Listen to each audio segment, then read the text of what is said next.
Students, very good morning to all of you. Today I am going to explain you the fourth chapter of your main reader, that is Flamingo, and the name of the chapter is The Rat Trap, written by Selma Lagerlof. Before beginning the chapter, let I would like to give a brief introduction of the author, that is Selma Lagerlof. So I must tell you that this author Selma Lagerlof was born on 20th November 1858 and lived till 16th March 1940, and she was a Swedish writer who was the first female to win a Nobel Prize in Literature in 1909. Her most remembered book is The Wonderful Adventure of Niels. Initially a teacher, in 1895 she devoted herself completely to writing. She wrote several books, including novels and collection of stories such as Gosta Berling's Saga, Invisible Links, and The Miracles of Antichrist. So this was about the author.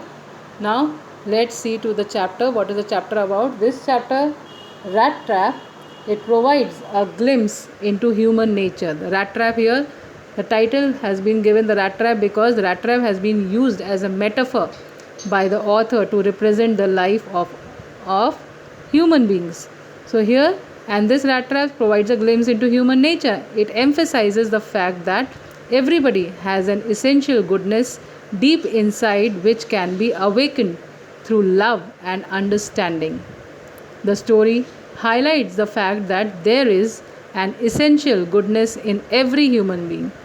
At times, due to circumstances and situation, a person kills his conscience, but the same man, when bestowed with love and affection, exhibits a total different side of his character.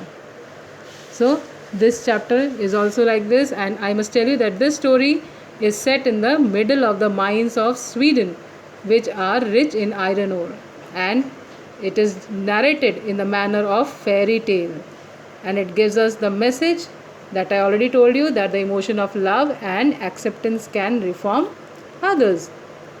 So now let's begin with the chapter. The first paragraph says, once upon a time there was a man who went round selling small rat traps of wire. He made them himself at odd moments. Odd moments means a short period of free time from the material he got by begging in the stores or at the big farms. But even so, the business was not specially profitable. So he had to resort to both begging and petty thievery to keep body and soul together. Body and soul again is a phrase, and it is used for keeping alive. Body and soul together means to keep alive. So even so, his clothes were in rags, his cheeks were sunken, and hunger gleamed in his eyes. Gleamed means shone. That is a past tense of shine. So here, in these lines, the narrator begins with the introduction of this rat trap seller. He is a rat trap seller. Who went round selling rat traps of wire made by himself at odd moments. That is, in the period of free time, in a short period of free time, and he used to make those rat traps from the material that he got by begging in the stores or at the big farms. But even so, the business of his rat trap selling was not specially profitable. So he had to resort to both begging and petty thievery. Petty thievery is the small thievery, you can say, or choti choti choriya in Hindi you say, to keep body and soul, to keep himself alive. Besides rat traps selling the rat traps, he used to commit burglary. That is a small petty thievery he used to commit in order to keep himself alive, in order to fill his belly. Even so, and therefore he had to beg or steal. So his clothes were old and torn, and his cheeks were lowered inside due to malnutrition, and one could easily see the hunger in his eyes. Then further, in the next paragraph, the narrator says, no one can imagine how sad and monotonous life can appear. Monotonous means boring.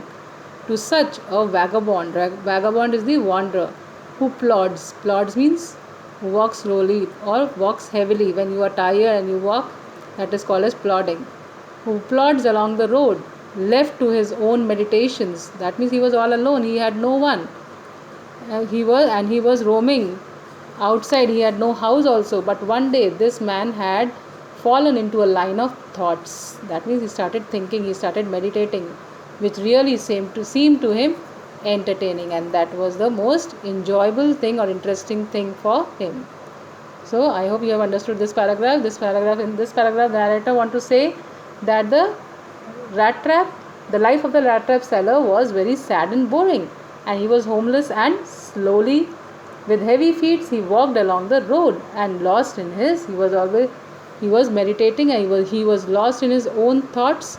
But one day he got lost in a series of thoughts. That means he just started thinking of, or the various thoughts came to his mind, which he found very interesting and captivating.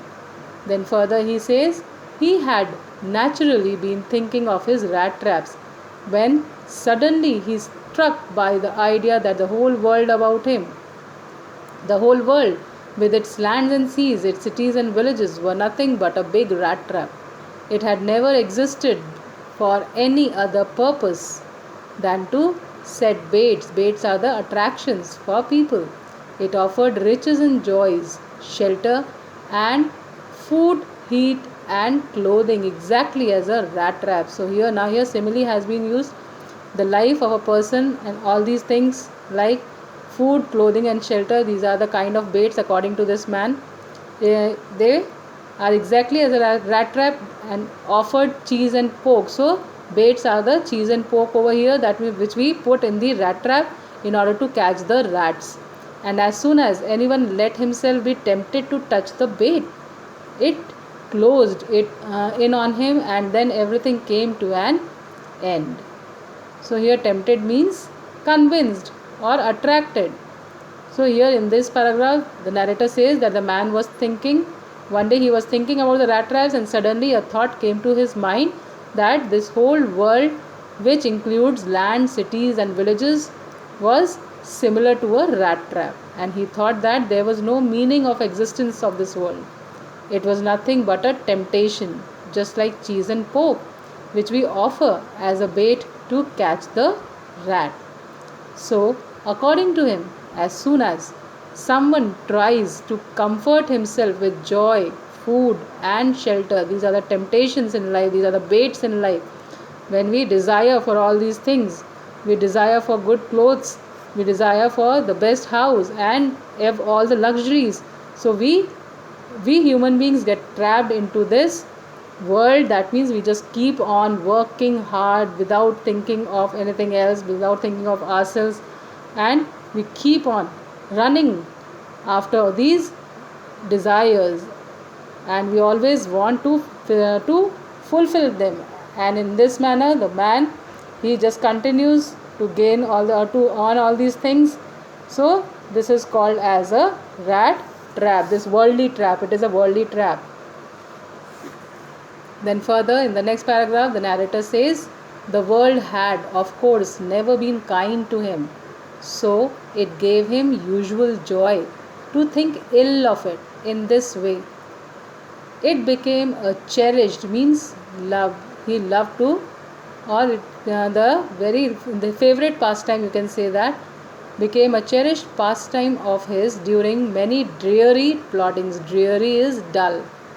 Ploddings means to walk heavily, to think of people he knew who had let themselves be caught in the dangerous snare. Snare is the trap. And of others who were still circling round the bait. Bait, I already told you, are the attractions. Then, so in this paragraph, the narrator wants to say that no one in the world had ever been kind to this rat trap seller. Everybody used to treat him very badly. He was not accepted by the society, so he started thinking ill of others, and thinking about ill of others became a favorite pastime for him. And during dull moments, these thoughts made him happy. So he continued with thinking ill of those who were known to him, those who have always behaved very rudely to him. And he would imagine those people who were already trapped in the rat trap of worldly things, and also those who were about to get trapped in it. And this used to be his favorite pastime, and it used to amuse him a lot. Then further in the next paragraph, the narrator says, one dark evening, as he was trudging means walking slowly, along the road, he caught sight of a little grey cottage by the roadside, and he knocked on the door to ask shelter for the night. Nor was he refused. Instead of sour means dull faces, which ordinarily met him, the owner, who was an old man without wife or child, was happy to get someone to talk to in his loneliness. Immediately he just put on the fire, the porridge and porridge pot on the fire, and gave him supper. Then he carved off such a big slice from his tobacco roll that it was enough both for the stranger's pipe and his own. Finally he got out an old pack of cards and played Majolis with his guest until bedtime. So in this paragraph, the narrator says that one dark evening, it was growing dark, and he was walking slowly on the road, and then suddenly he just wanted some shelter because he didn't have the house of himself, so he desired to take shelter somewhere. So he caught the sight of a little grey cottage. He saw a little grey cottage by the roadside, and he knocked on the door to ask shelter for the night. Then what happened, we'll see that nor was he refused. This time he was very much surprised that he was accepted by that person, and he did not see his dull face or sour face, and he invited him. He just allowed him to get inside his house, as that old man was all alone. He did not have a family, he did not have wife or children. So he was very happy to get someone to talk to in his loneliness, and he welcomed him. And so the old man was happy to be in the company, or to get the company that night. So the old man gave him porridge to eat, and then shared his tobacco with the guests. So he was kind enough, he was a kind-hearted man, and just because he was all alone, he might have allowed him to get inside so that he could share his feelings with somebody, because he did not have the family. And after having dinner, they just supper, after this they both played the cards till they went off to sleep. Then further in the next paragraph, the narrator says the old man was just as generous with his confidences as with his porridge and tobacco. Here confidences means secrets, and generous means liberal. The guest was informed at once that in his days of prosperity, means when he was prosper, that means that he had enough money. His host had been a crofter at Ramso. Here host is the old man. Had been a crofter at Ramso ironworks, and had worked on the land. Now that he was no longer able to do day labor, it was his cow which supported him.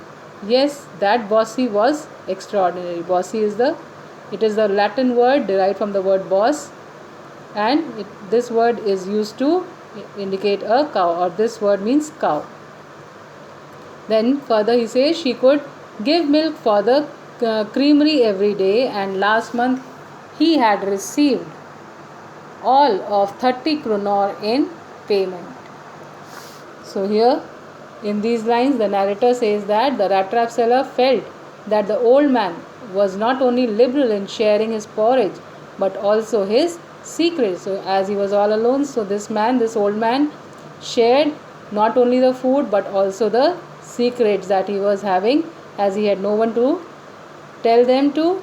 Then he tells them that he was a rich man, that once when he was working at Ramso ironworks, land, then that time he was very rich, and he used to work on the rented farm. So Ramjo Iron Works was the rented farm, and this man used to work on that farm, that rented farm. He might be doing the farming, you can say that. So that time he was very rich. As he was old now and couldn't work, so he had to depend upon his cow for his living, and the cow gave enough milk. According to the old man, the cow gave enough milk every day to be sold in the factory that produced cheese and cream. And the old man said that he was able to earn 30 kronors last month because of the cow's milk. Then further he says, the stranger must have seemed incredulous, for the old man got up and went to the window, took down a leather pouch which hung on a nail in the very window frame, and picked out 3 wrinkled 10 kronor bills. 10 kronor is the currency of Sweden. So these he held up there before the eyes of his guest, nodding knowingly, and then stuffed them back into the pouch. Now we'll see what happens. Whether this this vagabond, was attracted towards that money, or he was tempted to steal that money or not. We'll see further. Then, so in this paragraph, the narrator says that the rat trap seller did not believe the old man's words that a cow could earn him so much. Therefore, the old man took the leather pouch which hung on a window and took out three notes of 10 kronor, each which were old and crushed. And he showed those currency notes to make him believe his words, and then kept them back in the pouch. Then further, in the next paragraph he says, the next day both men got up in good season. The crofter was in a hurry to milk his cow, and the other man probably thought he should not stay in bed when the head of the house had gotten up. They left the cottage at the same time. The crofter locked the door and put the key in his pocket. The man with the rat traps said goodbye and thank you, and thereupon each went his own way. So, in a good reason here in this line, in these lines, in a good reason, this phrase means early enough. So now, this paragraph says that next morning both the rat trap seller and crofter woke up early, as the crofter was in a hurry to milk his cow. Even the rat trap seller felt that as the owner of the house had awakened, so he should also leave the bed. So they both came out of the cottage at the same time. They both left the cottage at the same time, and then the old man, while moving out, locked the door and went to his work, and he kept the keys in his pocket. The rat trap seller also thanked him and went his own way.